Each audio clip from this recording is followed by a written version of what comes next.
Friends, இன்றைக்கி நம்ம எங்கே வந்திருக்கோம்னு பார்த்தீங்கன்னா பழனி தேவஸ்தான தங்கும் விடுதிக்கு தான் வந்திருக்கோம்.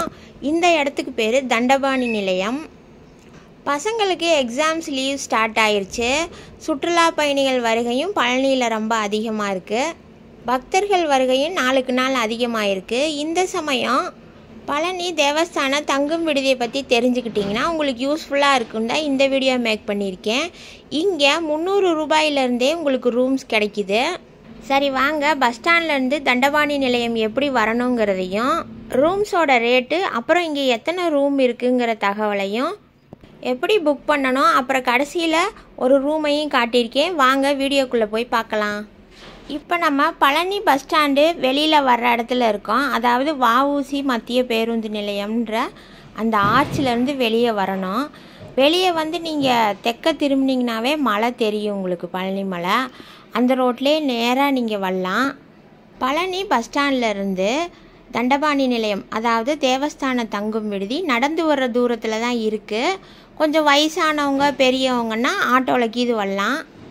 இதே நீங்கள் ரயில்வே ஸ்டேஷன்லேருந்து வர்றவங்களா இருந்தீங்கன்னா உங்களுக்கு மினி பஸ் வசதி இருக்குது, ஆட்டோ வசதி இருக்குது. அதில் தான் நம்ம கண்டிப்பாக வந்தாகணும். ஏன்னா ஒரு 2 கிலோமீட்டருக்கு மேலே வரும். ஆனால் பஸ் ஸ்டாண்ட்லேருந்து வந்தீங்கன்னா உங்களுக்கு நடந்து வர தூரம் தான். ஏன் நான் இவ்வளோ கிளியராக சொல்கிறேன்னு பார்த்தீங்கன்னா, புதுசாக பழனி வர்றவங்கள வழிமறித்து தேவஸ்தான தங்கும் விடுதியிலலாம் உங்களுக்கு ரூம் கிடைக்காது, வாங்க வேறு பக்கம் கூட்டிகிட்டு போகிறேன் அப்படின்னு சில பேர் கூட்டிகிட்டு போகிறதாக என்னோடய சப்ஸ்கிரைபர் ஒருத்தவங்க பெங்களூரில் இருக்காங்க, அவங்க சொன்னாங்க. அதனால தான் நான் இவ்வளோ கிளியராக சொல்கிறேன். அவங்களுக்குமே தேவஸ்தான தங்கும் விடுதி இவ்வளோ பக்கத்தில் இருக்குதுன்னு தெரியல. வேறு ப்ரைவேட் ஹோட்டல்ஸில் தான் ஸ்டே பண்ணியிருந்தாங்க. இப்போ நம்ம திருப்பூர் லாட்ஜ் தாண்டி தான் வந்துக்கிட்டு இருக்கோம். New Tiruppur lodge. இது பழனிக்குள்ளே ரொம்ப ஃபேமஸான இடம், ஒரு லேண்ட்மார்க்கும் கூட. அடையாளத்துக்காக நான் இதை உங்களுக்கு சொல்கிறேன். அதை தாண்டி 24 மலை தெலுங்கு செட்டியார் மடம், இதெல்லாம் தாண்டி தான் நம்ம இப்போ வந்துக்கிட்டு இருக்கோம்.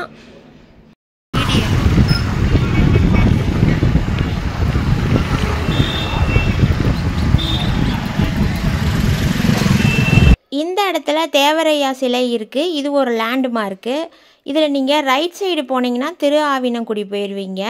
லெஃப்ட் சைடு பூங்கா ரோடு, அங்கே தான் தேவஸ்தான தங்கும் விடுதி இருக்குது.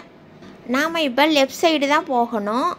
தேவஸ்தான தங்கும் விடுதியில் பார்த்தீங்கன்னா ராஜ அலங்கார இல்லம், வள்ளி தெய்வான இல்லம், குகன் இல்லம், கதிர்வேலகம், கடம்பன் இல்லம், சண்முகர் இல்லம், வடிவேலகம், கந்தன் இல்லம், கார்த்திகேயன் இல்லம், இப்படி கேட்டகிரி வாரியாக பிரிச்சிருக்கிறாங்க. இதில் 300 ரூபாயிலிருந்து 2500 ரூபா வரைக்குமே ரூம்ஸ் அவைலபிளாக இருக்குது.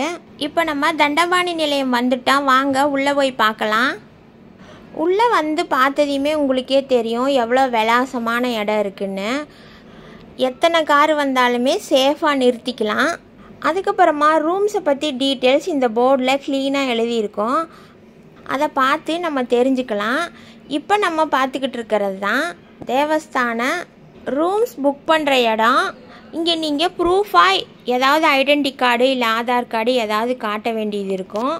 கண்டிப்பாக ப்ரூஃப் கொண்டு வந்துருங்க. அதுக்கப்புறமா பார்த்தீங்கன்னா சிங்கிள் பர்சன் நாட் அலவுட். ஜென்ஸாக இருந்தாலும் சரி, லேடிஸாக இருந்தாலும் சரி, தனியாக வந்தவங்களுக்கு ரூம்ஸ் தரமாட்டாங்க. அதுக்கப்புறமா பார்த்தீங்கன்னா நீங்கள் 300 ரூபாய்க்கு ரூம் புக் பண்ணுறீங்கன்னா 600 ரூபா பணம் கட்டுற மாதிரி இருக்கும். திரும்பி நம்ம போகும்போது கையில் 300 ரூபாயை திருப்பி தந்துடுவாங்க. இதில் கார்த்திகேயன் இல்லம் அப்படிங்கிற கேட்டகிரியில் மட்டும் 78 ரூம் இருக்குது. செக் அவுட் டைம் பார்த்திங்கன்னா 24 ஹவர்ஸு. பழனி தேவஸ்தானத்தில் ஆன்லைன் புக்கிங் கிடையாது. ரூமை நம்ம பார்த்துட்டு நமக்கு ரூம் பிடிச்சிருக்கான்னு பார்த்துட்டு கூட நம்ம புக் பண்ணிக்கலாம். கடம்பன் இல்லம் அப்படிங்கிறதுலேயும் 78 ரூம் இருக்குது. நீங்கள் இந்த பில்டிங்ஸை பார்த்தீங்கன்னாவே தெரியும், அவ்வளோ சீக்கிரம் ரூம் இல்லாமலாம் போகாது. கொஞ்சம் வெயிட் பண்ணி நீங்கள் ரூம் கேட்டிங்கன்னா கண்டிப்பாக உங்களுக்கு ரூம் கிடைக்கும். ஏசி ரூம்ஸும் இருக்குது, நான் ஏசி ரூமும் இருக்குது. வாட்டர் சப்ளைன்னு பார்த்தீங்கன்னா பழனியில் எப்போயுமே நல்ல தண்ணி தான், கொடைக்கானல் தண்ணி தான் இங்கே பழனியில் வருது. அதனால எல்லா ரூம்ஸுக்குமே நல்ல தண்ணி தான் வரும். இதில் ஃபஸ்ட்டு கேட்டகிரியில் இருக்க ராஜ அலங்கார இல்லம், கதிர்வேலக இல்லம், இங்கேயெல்லாம் கொஞ்சம் ஏசி இருக்குது, வாட்டர் ஹீட்டரும் இருக்குது ரூமில். 300 கொடுக்குற ரூமுக்கு சுடுதண்ணி இல்லை, ஆனால் நம்ம வெளியில் கேட்டோம்னா கொண்டு வந்து தருவாங்க. இங்கே எப்பயுமே வேலையாட்கள் இருப்பாங்க, ஹெல்ப் கேட்டால் கண்டிப்பாக பண்ணுவாங்க. அப்புறம் மொட்டை போடுற இடமும் தண்டபாணி நிலையத்துக்குள்ளே இருக்குது. இங்கேயே நீங்கள் மொட்டை போட்டுக்கலாம், தனியாக வெளியில் போகணும்னு அவசியம் இல்லை. குறிப்பாக சின்ன குழந்தைங்கள கூட்டிகிட்டு வரவங்க அதுக்கு ரூமுக்குள்ளே அடைஞ்சிருக்காதுங்க. அதனால கொஞ்சம் ரிலாக்ஸாக வெளியே கூட்டிகிட்டு வர்றதுக்கு இது கொஞ்சம் விலாசமான இடம். இப்போ நம்ம பார்த்துக்கிட்டு இருக்கிறது கதிர்வேலகத்தோட ஒரு ரூமு தான். இந்த ரூமில் ஹால், டபுள் பெட்ரூம், அதுலேயும் பார்த்திங்கன்னா டபுள் காட் போட்டிருக்குறாங்க. வெளியில் சோஃபாஸ் இருக்குது. 2 ரூம்லேயுமே ஃபேன் இருக்குது. கண்ணாடி வச்ச பீரோ இருக்குது ஒரு ரூமில். பாத்ரூம் பார்த்திங்கன்னா ரொம்ப நீட் அண்ட் க்ளீனாக வெஸ்டர்ன் டாய்லெட் கொடுத்துருக்குறாங்க. ஷவர் இருக்குது, வாஷ் பேஷன் இருக்குது. இந்த ரூம் 1500 ரெண்ட் உள்ள ரூமு. 300 ரூமு இப்படி இருக்கும்னு நம்ம எதிர்பார்க்கக்கூடாது. 300க்கு எவ்வளோ இருக்குமோ அந்த அளவுக்கு தான் இருக்கும், நார்மலாக தான் இருக்கும், பார்த்துக்கோங்க. இந்த வீடியோ அடுத்து பழனி வர்ற உங்கள் ஃப்ரெண்ட்ஸ் யாருக்காவது தேவைப்படும்னு நினச்சிங்கன்னா உங்களுக்கு ஷேர் பண்ணி விடுங்க.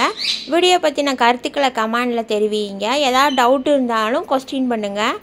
மற்றும் ஒரு வீடியோவில் சந்திக்கிறேன். நன்றி, வணக்கம். பழனி ஞான தண்டாயுதபாணி சுவாமிக்கே அரோகரா.